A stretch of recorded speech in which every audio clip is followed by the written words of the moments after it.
কবি বিজয় গুপ্তের মনসা মন্দির বরিশাল জেলার আগৈলঝাড়া উপজেলায় গৈলা গ্রামে অবস্থিত। বাংলাদেশের একটি ঐতিহাসিক হিন্দু মন্দির এই মনসা মন্দির। এই মনসা দেবীকে উৎসর্গ করেই এই মন্দির তৈরি করা হয়েছে, যা বিশহরী দেবী নামেও পরিচিত। মনসা পূজা মূলত সাপের দেবী মনসাকে উৎসর্গ করে করা হয়। এটি সর্প দংশন থেকে রক্ষা, উর্বরতা এবং সমৃদ্ধির জন্য করা হয়। এছাড়াও আরেকটা বিশেষ কারণে করা হয়, যেটা হলো সন্তান লাভের আশায়ও মনসা পূজা করা হয়।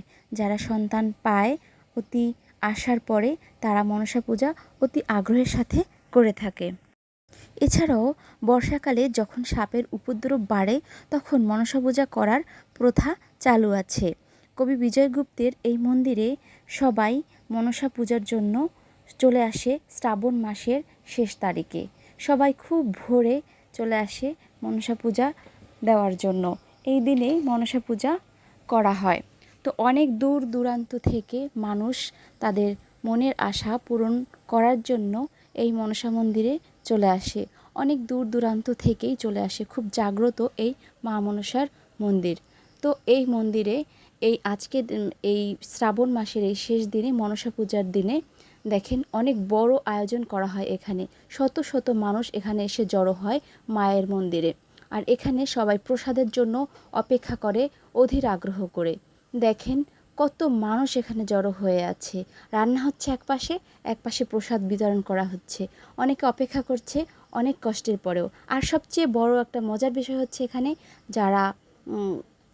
যারা কেনাবেচা করে, বলতে যারা ব্যবসায়ীরা আছে, ছোটোখাটো ব্যবসায়ীরা, তারাও এই দিনে চলে আসে তাদের সাজসজ্জা নিয়ে।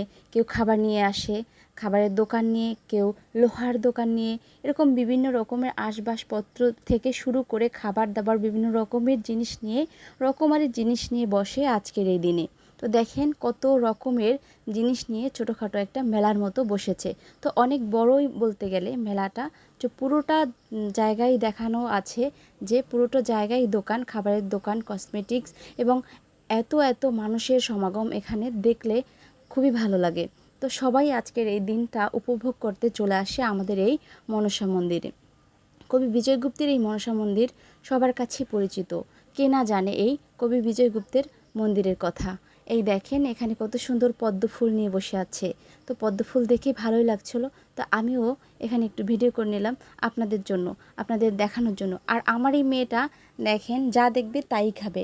তো এখানে নিয়েছে একটা জুস। তো এটা খুবই বাজে ফ্লেভার ছিল। আর একটা নিয়েছে হাওয়াই মিঠাই। তো এটা খেলে অস্বাস্থ্যকর, তারপরও ও এটাই খাবে, এটাই খাবে, এটাই খাবে। তো নিয়েছে, দেখেন ওই জুসটা খাবে না, তো ফেলেই দেওয়া হয়েছে। এখানে আমরা প্রসাদ খাওয়ার জন্য চলে আসছি। তো দেখতে পাচ্ছেন যে এত এত পরিমাণে এভাবে 12টা থেকে শুরু হয় প্রসাদ বিতরণ। তো 12টা থেকেই এভাবে এত এত মানুষের সমাগম। সবাই প্রসাদ নেওয়ার জন্য অধীর আগ্রহে অপেক্ষা করে। কেউ খেয়ে যায়, আবার কেউ বসে এভাবে। তো সবাই প্রসাদ নেওয়ার জন্যই এভাবে অপেক্ষা করে থাকে। আর আমরাও অপেক্ষা করছিলাম, কিন্তু অপেক্ষার থেকেও আমাদের বেশি ভালো লাগছিল এভাবে দাঁড়িয়ে দাঁড়িয়ে দেখতে।